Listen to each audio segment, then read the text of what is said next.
যার মাধ্যমে আমরা একটি মানচিত্র পেয়েছি, একটি স্বাধীন দেশ পেয়েছি, একটি পতাকা পেয়েছি স্বাধীনতার স্বাদ। আমি স্মরণ করছি মহান মুক্তিযুদ্ধের জীবন উৎসর্গকারী জাতির শ্রেষ্ঠ সন্তান শহীদ বীর মুক্তিযোদ্ধাদের, যাদের রক্তের বিনিময়ে আমরা স্বাধীনতা পেয়েছি।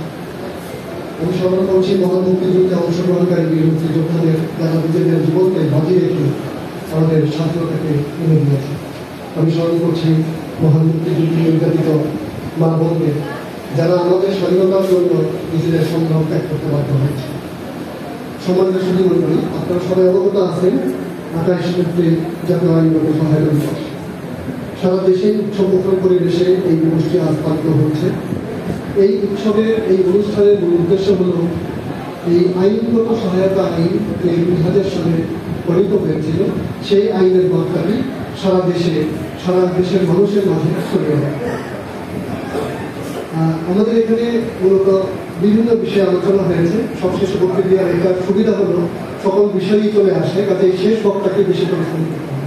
আমাদের এখানে যারা আলোচনা করেছেন আমি সবার সাথে একটা প্রশ্ন করছি, এখানে আইনগত সহায়তা আইন কেন প্রথমে কেন প্রচারিত হয়নি, প্রথম দিকে কেন বেশি আইন ছিল না, এই বিষয়টি আলোচিত হয়েছে। আমাদের বর্তমান সরকার প্রধান কিভাবে কতটা আন্তরিকতার সাথে এই আইনটিকে এগিয়ে নেওয়ার চেষ্টা করেছে, আলোচিত হয়েছে এই বিভিন্ন জায়গায় কিভাবে আমাদের আইনগত সহায়তা প্রদান সংস্থা কাজ করছে, কোথায় বিজ্ঞাপ্ত রয়েছে। ইভেন আমাদের যিনি স্থানীয় সরকার বিভাগের পরিচালক ধর্মীয় দৃষ্টিভঙ্গিতেও আলোচনা করেছেন। কাজে সকল বিষয়ে আলোচিত হয়েছে, আমার খুব বেশি আলোচনার প্রয়োজন নেই। আমি যে কথাটি বলতে চাই সেটি হল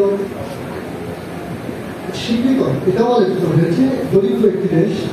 এদেশের এই দরিদ্র জনগোষ্ঠী আমি সবসময় যেটি বলি, তাদের আমরা যারা সরকারি কর্মকর্তা, আমাদের বেতনটা হয় এই দেশের সাধারণ মানুষের ট্যাক্সের পয়সা। কাজে এই সাধারণ মানুষের সকল প্রকার প্রয়োজনীয়তা, তাদের সামাজিক সমস্যা, তাদের পারিবারিক সমস্যা, তাদের আর্থিক সমস্যা এবং আইনগত সমস্যা, সকল কিছুই সমাধান করার একটা দায়িত্ব এই সরকারি কর্মকর্তাদের আছে। কিন্তু আইনজীবীদেরকে বলা হয় সোশ্যাল ইঞ্জিনিয়ার। আপনাদেরও একটি সামাজিক দায়িত্ব রয়ে গেছে। এই লিগাল এইড আইন প্রণয়ন হওয়ার পূর্বেও আপনারা এই লিগাল এইড প্রতিনিয়তই দিয়ে থাকেন। আপনারা দিয়েছেন, অনেক দরিদ্র একটা ক্লায়েন্ট আসে, আপনি ফিরিয়ে দিতে পারতেন না, কারণ সেটা আপনার হয়তো প্রতিবেশী, আপনার কোনো আত্মীয়ের মাধ্যমে এসছে, কোনো না কোনোভাবে তাকে সহযোগিতা দিতে হয়েছে। এই আইনগত সহায়তা প্রদান আইন প্রণীত হওয়ার পর এই সুযোগটা আরও প্রসারিত হয়েছে। আমরা প্রাতিষ্ঠানিকভাবে সাধারণ দরিদ্র জনগোষ্ঠীকে এই সুবিধাটা দিতে পারছি।